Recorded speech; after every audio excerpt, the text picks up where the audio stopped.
The prism through which we view protests sweeping through the Middle East is as dazzling for the West as it is for the West's opponents, Al-Qaeda. New allies are born, old allegiances discarded. As in Eastern Europe 2 decades ago, there's a sense of history being made daily.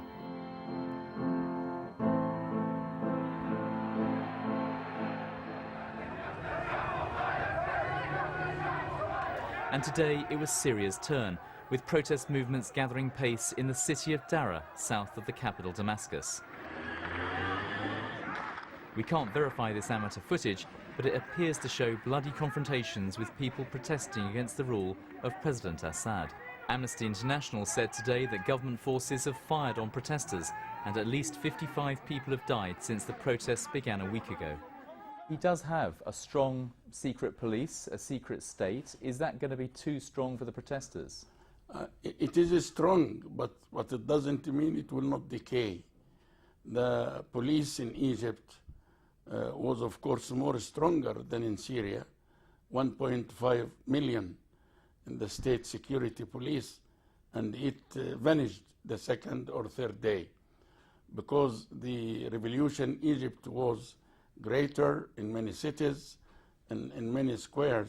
So as soon as it picks up in Syria, in different cities, I am sure the police will vanish.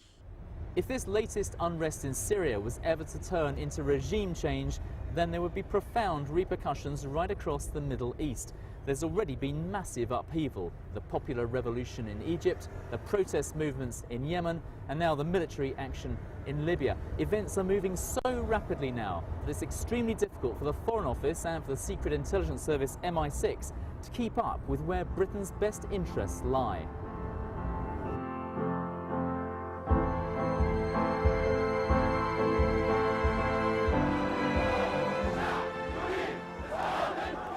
If any of these protest movements could be called an Arab Spring, it's this one, where a coalition of ordinary Egyptians rose up against one of the West's closest allies in the so-called war on terror. President Mubarak was ousted, but this was no Islamist revolution, even though this was the cradle of Islamism.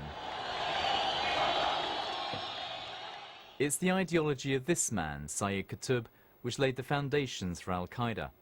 He was executed for opposing the state in 1966, after urging Muslims to rise up against tyrants and create a regional Islamic state. This message is at the core of Al-Qaeda, which has justified violence on the basis that it's necessary to rid the world of pro-Western despots. A lot of these guys, a lot of the spearheads of Al-Qaeda, the pioneers, actually cut their teeth fighting local tyrants. And they only threw down the gauntlet to the far enemy, the Western powers, because they argued they were the ones propping up these local madmen and tyrants. And in actual fact, they're left without a cause, really, because it's been an organic, indigenous, pro-democracy movement that's actually proved successful. And I think that is the key, is that Al-Qaeda has not once ousted a single ruler, and then within the space of 2 months, 2 rulers go on a pro-democracy agenda.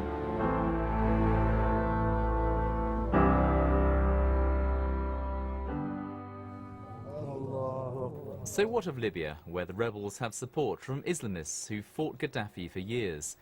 Well, again, the picture is complex. The east around Benghazi is the stronghold for the Libyan Islamic Fighting Group, which, like the Egyptian jihadi groups, used to align themselves with Al-Qaeda. But just 2 years ago, its leaders rejected Al-Qaeda's internationalist agenda and focused on Libyan issues and rejected violent Islamism.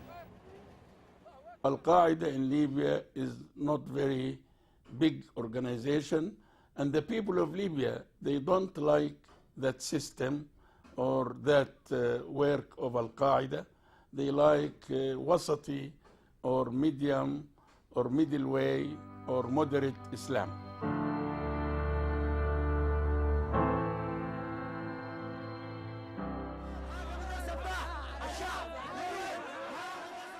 In Yemen, there are different arguments again. There were rallies against President Saleh today, who's cooperated with Western intelligence agencies in the past. Yet Al-Qaeda in the Arabian Peninsula seems to operate freely there. It's been blamed for a series of attacks against the West and radicalizing American and British youth. So would a change of regime be such a disaster? Saleh is considered by some as synonymous with Al-Qaeda for whatever reasons, domestic and international. He's actually provided some sort of haven for them, whether that's by default, you could argue it either way, but Al-Qaeda exists in Yemen already under Saleh. So how will all this play out in Britain? How will images of Allied bombing raids in Libya affect security at home? Given that intervention in Iraq in 2003 was the key radicalising factor for a generation of British jihadis, does this military action now have similar potential? I think it's not only possible, but very, very probable that certain causes could use these types of events As propaganda? As propaganda to recruit into their extremist ideology. And we specifically asked the government, when they took out this action, did they make a community impact assessment? And frankly, it would be very interesting to see, because I suspect that that was something that may well have been neglected. So where does this leave Al-Qaeda and the fight against terrorism?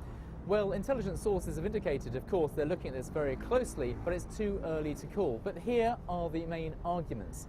First, if popular revolutions like that in Egypt can topple dictators, then that undermines a key plank of Al-Qaeda's philosophy.